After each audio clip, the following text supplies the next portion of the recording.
This is Mike, not Jerry, coming to you from the future. Things are looking bleak, and we need to make some changes now to protect our future. Let's get started.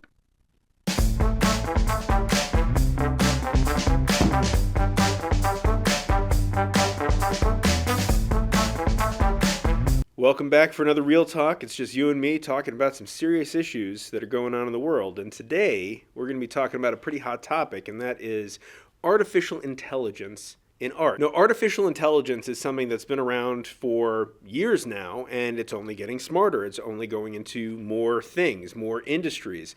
And it was only a matter of time before it infiltrated art. And that's where we seem to be right now, where artificial intelligence is creating art.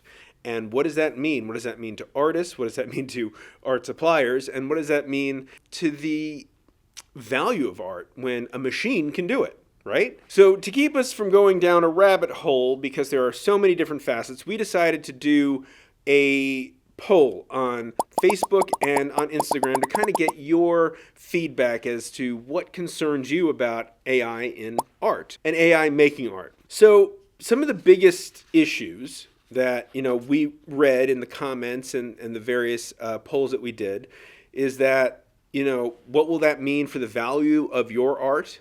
Will it devalue it?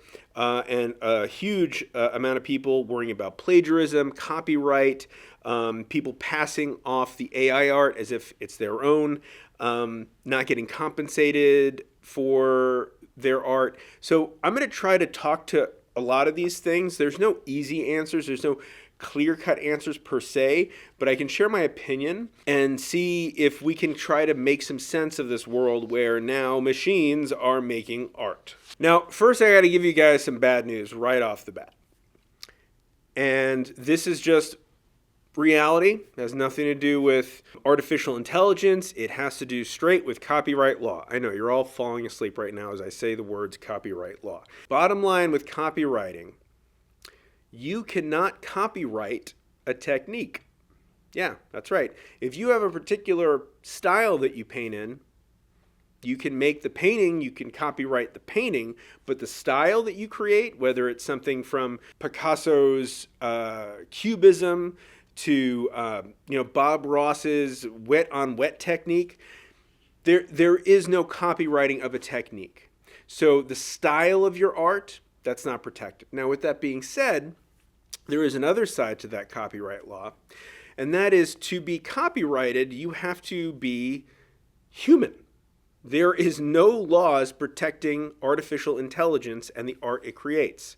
So that means that anything AI creates is public domain, basically. Nobody can claim it as their own. Now, I understand that there are many of you out there, your fingers are burning, just like my ears were burning in the intro, where you want to say, but wait a second, people are entering contests and they're winning money. I'll get to that. Just calm down. Please, Susie, I got you. Relax. Okay. So first, let me say some things that will just, I don't know if they'll necessarily calm your mind, but just state some facts, okay? The fact is that artists were not the first creatives to get hit with this. Photographers have been struggling with this for a long time, and there was a lot of fear when things like Photoshop came out. What would that mean for the photographer? At the end of the day, Photoshop didn't kill photography. It changed it for sure, and there's going to be changes. That's the only thing that we can say for sure will be constant is change. But with that being said, it did affect companies like, Kodak, Fujifilm. I mean, people aren't developing their own film anymore. They're not doing some of those things as much. It's not like it's completely gone, but believe me, it's not where it was. And some of that actually has nothing to do with Photoshop, but just straight up digital photography, right? So if anything, I'm more afraid for selling art supplies than I am worried about artists out there, because I actually feel like most artists out there are not in as much trouble as they think they are when it comes to what AI means for their art. Now, just hear me out on this, okay? There are certain rules of economics, right? One of the biggest is scarcity creates demand. Why do we spend money on diamonds when cubic zirconium, you can't even tell looking at them? But regardless, even though that the copies can be that good, there's something about having the real McCoy, the real thing. So if you create something original, that's scarce. There's only that thing. And then you can take that thing, so let's say an original painting, and make prints, giclées. And they will sell not for nearly as much because they are a copy of something you created, right? But that's still a venue that you can make money. But let's say that you're selling prints, but there's no original of what you're doing. It's just a digital picture that you didn't even create. Without the original, it's hard to create value. And even if you did create an original piece of art through a digital medium, all the prints are sort of valued equally. And I don't really know how that would increase in value over time when there's no like original piece that was like handmade to begin with. We put a lot of value in handmade things. There's a lot of value put into handcrafted materials. I mean, we have machine-made brushes that we sell on our website, and we also have handmade brushes that we sell on our website. And both sell very well and for different reasons. There is a implied quality with handmade materials. And no matter how good a machine might be at creating something, there is just, even if it does make it to the same degree, there is just something about having that human touch that gives something value. To the point of those giclées, you might spend a certain amount of money on a giclée, or you might charge a certain amount if you make a giclée to sell, but you can exponentially raise the value of that giclée if it's a hand-touched giclée, if it's enhanced by you, if you then go on with a brush and add some embellishment, actually sign your name on it. These sort of things add value to the giclée because it's giving it more scarcity. There might be so many prints, and you might number those prints, but then adding something extra to it just increases the value because there's less of that thing, and each hand-touched giclée is unique in its own way. Does that make sense? Let's talk about value. If you wanted a picture of yourself, a very nicely done picture of yourself, and perhaps, you wanted it to be in a certain style, you could commission an artist to do that. Or you could go to an AI and have it create it for you. But, okay, you might spend thousands of dollars on one and maybe just a few bucks for an app on the other, and whatever it is it costs to print it. So you have that, and maybe that's all you wanted, right? Like, I just wanted to see what it would look like, and I have a print and I have it on my wall. Well, where do you go with it from there? Art increases in value over time, generally speaking. And would your family would you leave in your will that digital print of your portrait done with AI? If you would your kid hang it up in their house? Would your grandkid hang it up in their house? How much value is there in that? Not even monetarily, but an emotional attachment to it. It's so easily replicated. You can just literally print another. So with that in mind, you get what you pay for. And I will say that we've done a lot of experimenting with these various apps out there to try to get a better idea. It's not quite there yet, and it's limited in its options and its understanding. We tried doing like Abraham Lincoln with unicorns, and it was like Abraham Lincoln with like green light and purple light on his face. It was not, what you would hope. And we tried a couple of different renderings, and nothing was exactly spot on. And I also found myself losing interest pretty quickly, and that could just be me. The people that are looking for quick art, quick avatar stylization, they're not going to be reaching out to professional artists anyway. The bottom line is, when you invest in something, when you spend a lot of money on something, you expect it to bring you a certain amount of joy, to have a certain amount of value. And when you don't put a lot of investment in something, and that doesn't just have to be money, it could be your time, it could be any number of things, it generally doesn't matter as much to you. It just doesn't. It doesn't mean as much because there was not that much commitment put into doing it in the first place. It doesn't have an inherent value. That's just reality. Now, let's talk about some of those things that, were concerns. Do I feel like this will devalue art? I honestly don't, in most cases. Mind you, what I said, you can't own a piece of AI art, right? So if, let's say, somebody wanted to publish a book and they wanted illustrations, you might say to yourself, well, hey, I'm an illustrator. I could be losing that job because they're going to just put AI art in that book. And that's true. They could do that. But there's nothing stopping me from taking those pictures if that book's successful and selling them as big prints, because they don't own those prints. They don't own that. It's not real art. It's not handmade. There is no copyright protection for artificial intelligence right now. And hopefully that will stay that way for a long time. So with that being said, I do feel like there are going to be times where maybe an artist was commissioned to do something and they were like, well, we'll just do AI art instead. If people are already willing to even consider using AI art, they're not really a serious customer for you. They're bargain hunting, and that doesn't lead to a great working relationship or you making good money. So just keep that in mind. Now, there are plenty of people that would never even think about that AI art, and those are the people that you want to attract. They understand the intrinsic value of you being a human, creating art with passion, with real materials, with real art. Now, let's talk about that, and let's then talk about, some of you guys concerned. Like we read some articles just the other day about people submitting their art to contests and winning first place money, cash money prizes for their art that was later came out to be completely artificial intelligent art. Well, that's a problem, right? I mean, everybody wants to, have a chance to win at something, and that's cheating. That's cheating. Well, what are we supposed to do? And the best thing I can think of, and I think that this goes back to everything we've been talking about, is, one day, for example, it might be that a machine can not only create art, but can actually paint it. You put up a canvas and a robotic arm will use oil paints. It knows where the thinner is, and it will actually make a physical painting, right? Oh my goodness. Well, what chance does an artist have then? I like to think back to elementary school math. What do they tell you in elementary school? Now, I don't know now. I mean, my daughter's in kindergarten right now, and we're not getting into that level of math, but I know that they changed math. But for those of you that, are millennial and older, what did they tell you in elementary school when you did math? Say it out loud. Put it in the comments before I say it. Show your work. That's what they told you. Show your work. Why did they want you to show your work? So they knew you weren't copying the person sitting next to you.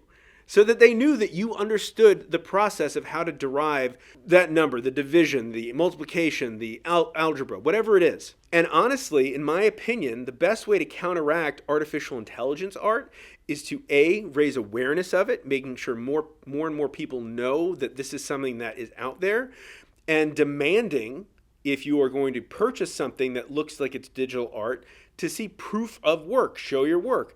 So what would that mean? Like for right now, I think if you're a professional artist using, actual, artist materials, it's not so much a big deal. But if you're a digital artist, let's say, I would say do screen captures of you capturing it so that when you put your print up for sale, you can say, original piece of artwork, and I'm showing you my work. I'm showing you the steps that I took. And there's always an added value in something that you create when there's a story attached to it. So being able to show your work, tell the story of how it was created, will only add value to it.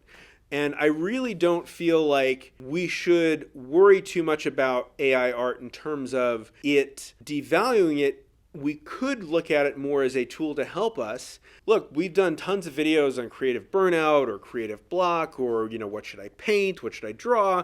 And being able to go to one of these apps and say like, all right, I'm in the mood for creating something with a pterodactyl flying over a Taco Bell and see what it comes up with. Well, even if you copy it verbatim, you've created an original piece of artwork off of something that's not copyrightable.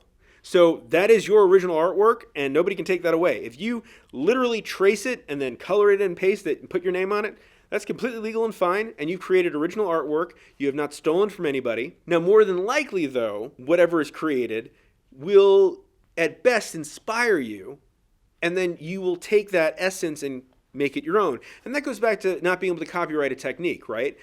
You can take that technique, you can see people painting in certain techniques and be inspired by it and then make it your own. That's how things morph. You can take Impressionism to Post-Impressionism. These are how these art trends and styles evolve over time. The reality is AI is not going anywhere. In fact, it's only going to get stronger. And there's a reason that there is so many concerns, why there are so many books and movies and sci-fi about artificial intelligence. We just fear the unknown. And we don't know how far this will go. And that's just going to be the reality of progress, because we as humans want to progress things. We want to develop and get better. And if you look at the past 200 years, where we were then to where we are now, I mean, it's incredible how much in just that span of time we've progressed in terms of technology and advancements in fields of medicine, in fields of, communication, entertainment. I mean, you name it. So with all that being said, let me just kind of, in my opinion, sort of recap what I think when it comes to artificial intelligence we need to focus on as artists. Whether you're a fine artist that buys from Jerry's Artarama, or you're a digital artist that's never even heard of us, but you just like the title of this video, we're all creative people. We're all kind of on the same team with that, and we all want to feel value. Raising awareness of AI art, making sure that people realize that they need to find out whether or not it's real, showing that you made it, and yes, you're going to have to prove it. And I think that in the future, the more we press, hey, you should be asking the artist that you buy from, whether it's a digital artist or a real artist, can you prove that this is your work? Can you show your work? It's so easy to do now. Just snap some photos with your phone or a camera or whatever you got at different stages, or screenshot if you're doing digital art, different stages, or you can make it a whole thing, a whole story. It can be part of the art, is your creation of it. I mean, there's a reason that people watch behind the scenes of how movies are made. People love that stuff, and it adds value to the movie when you hear about the various obstacles they had to overcome, or the various anecdotes that the people had while they were making whatever it was, the movie, the TV show, or the art. So give them that story, gives it value. Just think about this, okay? Seriously, think about if you sold a piece of AI art to somebody and they found out that it wasn't actually made by you, how angry do you think they'd be? Do you think they'd be like a little like, oh, well, that's a bummer. I wish that they had made it by hand, or, oh, I don't care. Do you think you'd be like, wait a second, I paid for a human, a person to create this for me from scratch? They'd feel cheated, they'd feel ripped off, and they'd be right. There are so many ways to go about this. In fact, I will say that this has been one of the more challenging videos for me to film, because there are so many different paths to go down. But I would love to hear down below, if you didn't get to do one of our polls or our Facebook post, put in the comments down below, what scares you about artificial intelligent art? Did anything I say resonate with you? Do you disagree? Again, this is just my opinion. I'd like to know in the comments below, and to start a conversation, because I think that this is a growing conversation, as it's becoming a bit of a growing concern. Right now, in my opinion, the majority of the stuff going on, like all these AI art apps you can buy for like your phone in the App Store, really, it's pretty novelty. And I think, just today, actually, I had Katie print something out, read an article about these apps, and they're losing popularity. Like, it peaked in November of 2022, and then it just dropped dramatically. And as we were using these apps, the novelty sort of wore off. It's not that interesting. If you want to create an avatar of yourself doing something funny and posting it, I don't know, as your profile picture, or putting it up on, your PlayStation avatar, whatever you do, I don't know what you do. It's fine, but that's it. Is that worth $5 to be able to play around with that? Sure. But if you create portraits, those people are not going to be reaching out to you to create a portrait for their profile. And just for fun, we decided to see some avatars of me. So yes, you're welcome. We did a few avatars of me, so enjoy those. And also, why don't we also put up some examples of what we talked about? So we did we did Abraham Lincoln with a unicorn.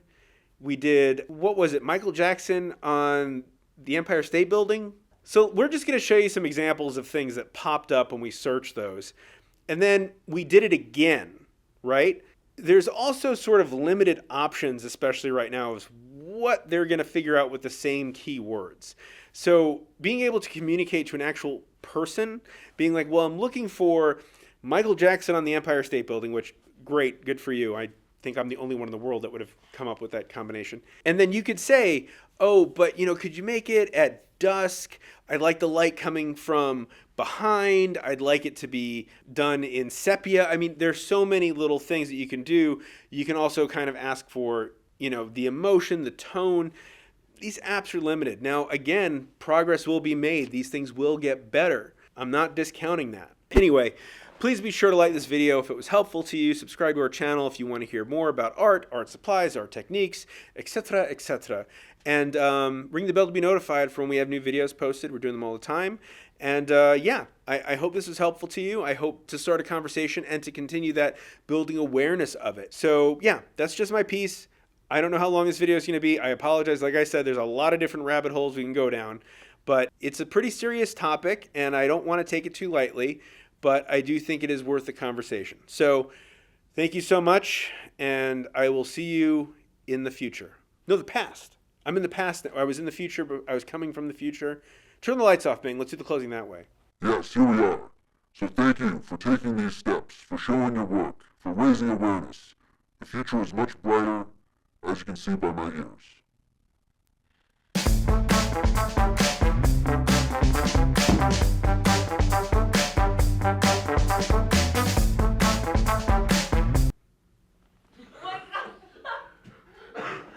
Okay, I just gave Ming an asthma attack.